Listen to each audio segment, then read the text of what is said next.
आज का वीडियो शुरू करती हूँ मैं in the loving memory of my father in law who is no more among us. कुछ दिन बीत गए हैं और आज है रिचुअल्स का आखिरी दिन, और हमारे में आखिरी दिन में फ़िश बनाना ही पड़ता है इस पार्ट ऑफ द रिचुअल। और माना जाता है कि आज फ़िश खाना ही है is very important part, basically start of going back to normal routine. Hello and welcome to my channel. I hope you all are doing good. और अगर आप मुझे आज पहली बार देख रहे हैं तो आपको लगेगा मैं यहाँ क्या कर रही हूँ, Why have not I been to India? मेरा बेटा ग्रेड 10 में पढ़ता है और उसका मॉक एग्ज़ाम्स चल रहा है, और इसी एग्ज़ाम्स के रिज़ल्ट के बेसिस पे उसका ग्रेड 11 में एडमिशन होगा। तो मैं जा नहीं पाई, it was totally during the exams, और अभी भी उसका एग्ज़ाम चल रहा है। ये होल वीक उसका एग्ज़ाम है। फर्स्ट वीक ऑफ दिसंबर में जाके उसका एग्ज़ाम ख़त्म हो रहा है, तो I had no chance of going. खैर राजीव वो था इंडिया में। अगर आपको पूरा डिटेल्स जानना है, मेरा लास्ट 2 वीडियोस देख लीजिए, आपको पूरी तरह पता चल जाएगा। जब आप कोई सिचुएशन में होते हो, you are going through the situation along with others. जैसे कि राजीव वो अपने बड़े भाई और पूरी फैमिली के साथ सिचुएशन में है पिछले कुछ हफ्तों से, पर मैं यहाँ अकेली हूँ। I just did not know how to cope, and coping mechanisms different तरह के होते हैं और हर कोई डिफरेंट वे से रिएक्ट करता है। For me this was the best to keep myself engaged in to cleaning chores. मैं इन पिछले कुछ हफ्तों से अपने घर को इतना ज़्यादा क्लीन की हूँ ना, ऐसा लग रहा था क्लीन प्लेसेस को ही क्लीन कर रही हूँ, पर that was the only way I could help myself to cope this loss. Ryan के लिए पैनकेक बना के दे रही थी, उसके लिए मैं यहाँ पे यूज़ कर रही हूँ ओट्स पाउडर और ragi.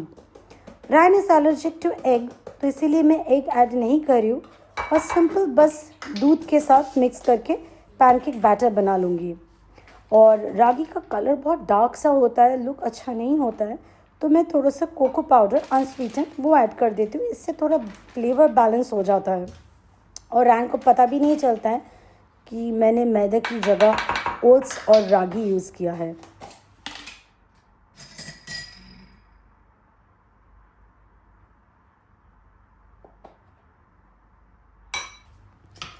Ryan recently egg allergic हुआ है, इसीलिए बिना एग का पैनकेक मेरे लिए बहुत ही नया है। जब मैं एग मिक्स करके पैनकेक बनाती थी तब मैं बेकिंग पाउडर यूज़ नहीं करती थी, रिज़ल्ट बढ़िया होता था। पर एग बिना एग का pancake is something very new for me ना, मैंने कभी खाई थी और नया नया बना रही हूँ, तो मैंने थोड़ा सा बेकिंग पाउडर ऐड कर दिया। आई वॉज़ वेरी स्केप्टिकल कि पता नहीं टेक्सचर कैसा होगा। Look wise it had turned out perfect, वो तो आप देख ही लोगे वीडियो में। पर मैंने टेस्ट करके भी देखा था, क्योंकि टेस्ट नहीं करूँगी तो मुझे पता नहीं चलेगा कि where is the place for improvement. तो टेस्ट करके देखा ना, इट वॉज फाइन। ऐसा लग नहीं रहा था कि इसमें एग ऐड ही नहीं किया है। अगर सिर्फ आप आटे का बना रहे हो, उससे थोड़ा ज़्यादा मिल्क ज़रूरत पड़ती है अगर आप रागी से बना रहे हो।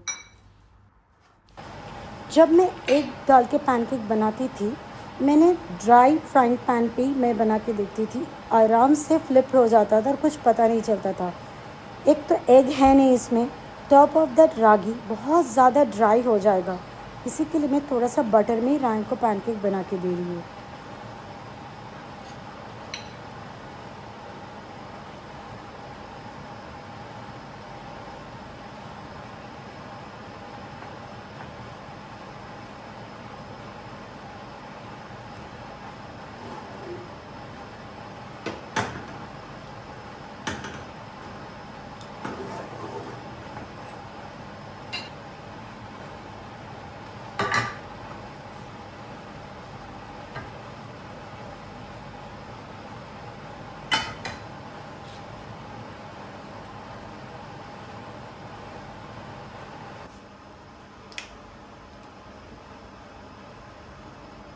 This is one of the horrible thing which you are making me do, you know that? इतना जंक मेरे हाथों से ना, मुझे ऐसा लग रहा था महापाप करवा रहा है रायन। ये कैरामल सॉस और ऊपर से वो चॉकलेट सॉस भी वो डालने वाला है। Just look at it. मैं हेल्दी खिलाने की कोशिश कर रही हूँ, और ये रायन अनहेल्दी बनाने पे तुला हुआ है। और यहाँ पे एक शेल्फ है जहाँ पे रायन अपना आर्ट एंड क्राफ्ट का सारा सप्लाईज ठूस के रखा है, और मैं आपके साथ रायन का स्केचेस शेयर कर रही थी, पर पता नहीं लाइट के कारण अच्छे से फोकस हुआ नहीं। फिर कभी मैं आपके साथ शेयर करूँगी। मैं बोल रही हूँ घर का जो कोना काफ़ी टाइम से टच नहीं किया था वो सारी क्लीनिंग कर ली हूँ। यहाँ तक एक बार नहीं, डबल क्लीनिंग भी कर चुकी हूँ। बट वन थिंग, ये वाला रैक से काफ़ी सारा पुराने बुक्स मैंने डिक्लटर कर दिया है। रायन इज़ अ होर्डर, वो कुछ भी नहीं फेंकने देता है। और ये फुटेज पूरा स्लो मोशन में रिकॉर्ड हुआ था। I had a hard time. खैर, ये सारे पुराने बुक्स रायन के एकदम बचपन का बुक, स्टोरी बुक जो है वो सारा यहाँ पे इकट्ठा किया हुआ था। वो फाइनली वो मैं डिक्लटर करने वाली हूँ। ये डिस्पोज करने के लिए रेडी हो गया है। ये आपको देख के लगेगा बहुत बड़ा सा है, लेकिन मुझे पता है मैंने कितना खाली किया स्टोर के लिए। पूरा सा ये खाली हो गया। और आज इतना दिनों बाद घर में प्रॉपर सा खाना बनेगा, वो भी प्याज और लहसुन ये सब यूज़ होने वाला है। वन थिंग, बिना प्याज का खाना ना बहुत जल्दी बन जाता है। और टू बी वेरी फ्रैंक, अगर प्याज लहसुन का कुकिंग है नहीं ना, घर भी गंदा नहीं होता है, चॉपिंग में भी टाइम नहीं जाता है। मैं भी सोच रही हूँ क्यों ना बिना प्याज लहसुन वाला ही लाइफस्टाइल स्टार्ट कर दूँ और नॉनवेज तो ज़िंदगी से हटा ही दूँ, तो cooking will become quite easy. आज कुकिंग की शुरुआत में ही मैंने गड़बड़ कर दी। तब तो रियलाइज़ नहीं की थी मैं, कुछ देर बाद रियलाइज़ की, वो आपको पता चलेगा। बनाना था मुझे प्रॉन करी साउथ इंडियन स्टाइल, और मैं मलाई करी बनाने के लिए तैयार हो चुकी। तेल में सबसे पहले मुझे ये स्पाइसेस डालना था, जैसे कि mustard seeds, cumin seeds, coriander seeds, fennel, काली मिर्च और मेथी दाना। मेथी दाना बहुत ही कम, अराउंड 15-20 पीसेस। बस सबसे पहले तेल में वो डालना था, वो अच्छे से क्रैकल हो जाए, उसके बाद प्याज डालना था। पर मलाई करी बनाने का दिमाग में था, इसीलिए पहले मैंने प्याज डाल दिया था। खैर, सबसे पहले ये स्पाइसेस क्रैकल होगा, उसके बाद प्याज डालना है, अच्छे से प्याज को भूनना है। उसके साथ मैं ऐड करूँगी 5 या 6 क्लोव्स ऑफ गार्लिक, और यहाँ पे ऐड करी around 8 to 10 Kashmiri red chilli. Usually prawn जब भी बनाती हूँ, रायन की फेवरेट है मलाई करी, तो उसके लिए मैंने काजू भी सोक कर दिया था। खैर, रायन ने मैंने उससे पूछा तो कुछ और खाएगा, उसने कहा था जो भी आप प्रॉन का बनाओ पर ग्रेवी वाला, मलाई करी जैसा। तो मैंने उसको एक बार पूछा कि तुमने एक बार अपने साउथ इंडियन किसी के घर पे खाया था वो प्रॉन, उसने आके बोला था कोकोनट फ्लेवर वाला, तो मुझे लगा था कि ऐसा स्टाइल का, तो मैं बना के खिला, तो उसने बोला हाँ। तो अभी वो आके पूछ रहा था लंच पे क्या बन रहा है, तो मैंने कहा प्रॉन। तो वही कंफर्म जैसे ही किया ना, क्या वो साउथ इंडियन स्टाइल वाला बना रही हूँ कि मलाई करी। ऑटोमेटिक मेरे ब्रेन में ना वो फीड हो चुका है कि ग्रेवी मतलब मलाई करी, तो इसीलिए गड़बड़ हो गई। खैर, now also it's not that late, can be managed. प्याज अच्छे से भुन गई थी, तो मैं अब यहाँ पे ऐड कर रही हूँ ग्रेटेड कोकोनट। ग्रेटेड कोकोनट मैं जब भी लेके आती हूँ ना, एक पैकेट हमारे घर में ख़त्म नहीं होता है, तो मैं फ्रीज़ कर लेती हूँ। इससे बहुत हैंडी हो जाता है और वेस्ट भी नहीं होता है। बस थोड़ा सा सॉल्ट ऐड कर रही हूँ, अच्छे से फ्राई हो जाएगा, एक गोल्डन सब कलर। बस गैस टर्न ऑफ करके कूल डाउन करने रखना है।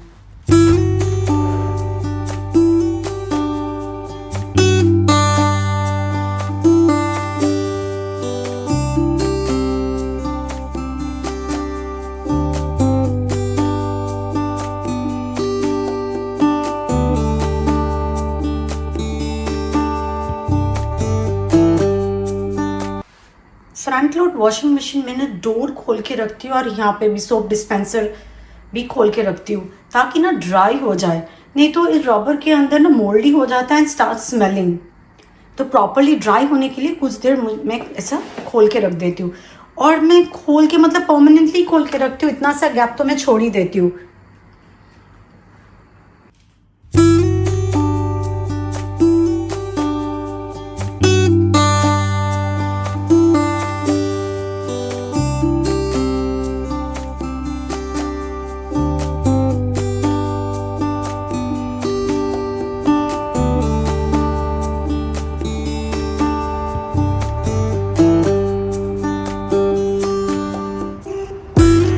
मलाई करी के लिए जो काजू मैंने सोक करके रखा था उसको मैं अच्छे से ग्राइंड करके फ्रिज में स्टोर कर लूँगी फॉर नेक्स्ट टाइम यूज़।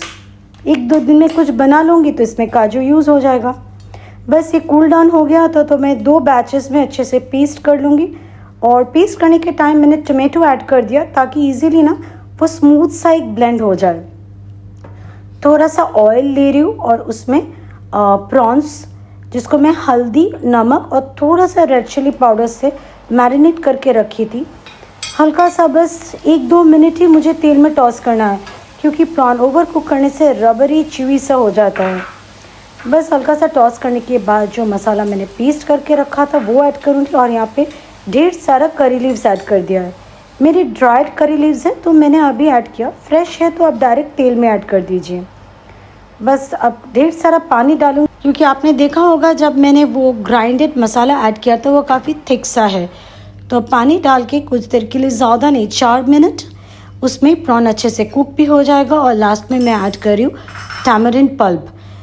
मेरा रेडीमेड टैमरिंड है तो उसको मैंने पानी में अच्छे से मिक्स करके बस एक बॉयल, प्रॉन ओवर कुक नहीं करना है, एंड इट्स रेडी। बहुत ही फ्लेवरफुल एक प्रॉन करी रेडी हो गया।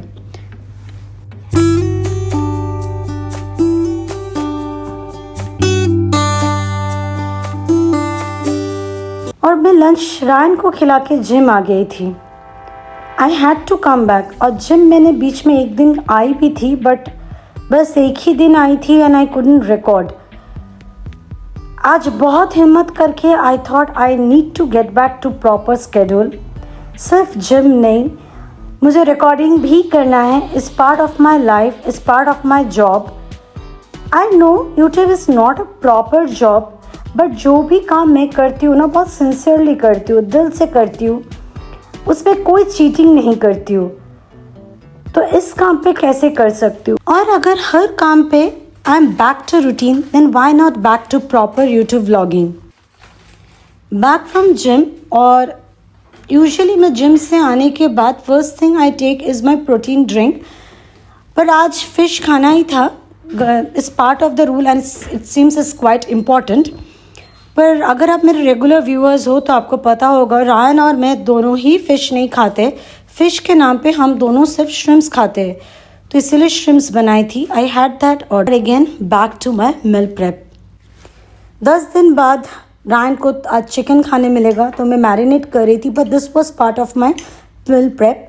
रायन का लंच बॉक्स के लिए मैं चिकन टिक्का बना रही हूँ। फर्स्ट मैरिनेशन में lemon juice, salt, ginger garlic paste वो ऐड करके 10-15 मिनट मैंने रख दिया। और साइड बाय साइड में सेकंड मैरिनेट कर रही हूँ।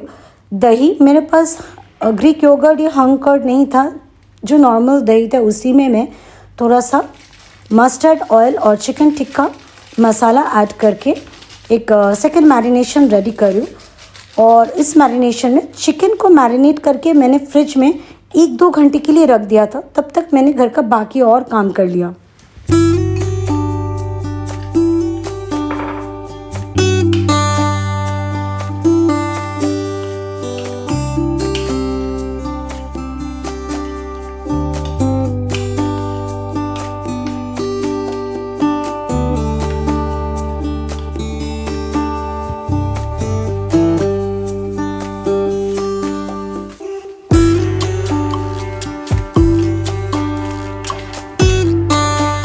यहाँ पे मैं आफ्टर 2 आवर्स मैंने फ्रिज में रखने के बाद निकाल के एयर फ्राई कर रही हूँ 180 डिग्रीज पे। पहले मैंने 14 मिनट्स के लिए डाला था, फिर निकाल के फ्लिप करके फिर से मैं 4 मिनट के लिए डाला था। तो बेसिकली 180 डिग्रीज में 80 मिनट्स में इट वॉज प्रॉपरली डन।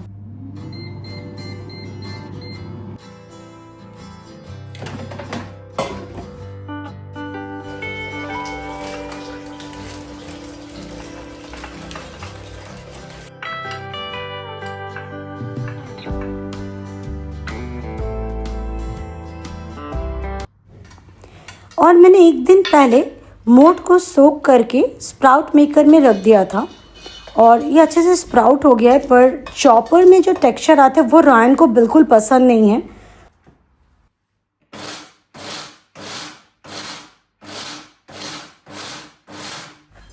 तो ग्राइंडर में मैंने बिना पानी ऐड किए पल्स मोड पे अच्छे से इसको मतलब ब्लेंड तो किया है, लेकिन इसमें एक टेक्सचर है। और यहाँ पे मूंग दाल को भी मैंने सोक करके रखा था अराउंड 3-4 आवर्स। अब उससे अच्छे से सोक हो गया, इसको मैं अच्छे से ब्लेंड कर लूँगी। ऐड करी हूँ ग्रीन चिली और जिंजर। एक्स्ट्रा पानी ऐड करने की ज़रूरत नहीं पड़ी थी ब्लेंडिंग के टाइम। मूंग दाल अच्छा खासा पानी एब्जॉर्व कर लेता है जब सोक करते हैं। मील प्रेप के लिए चिकन टिक्का, यहाँ पे मैंने स्प्राउट्स को पल्स मोड पे ग्राइंड करके रख लिया। इससे मैं सैंडविच बनाऊंगी और इससे तो बहुत कुछ बन सकता है। जिस टेक्सचर में मैं बना के रखी हूँ इससे चीला भी बन सकता है। थोड़ा सा पतला करना पड़ेगा चीला के लिए। अगर सैंडविच बना रही हो तो परफेक्ट टेक्सचर है।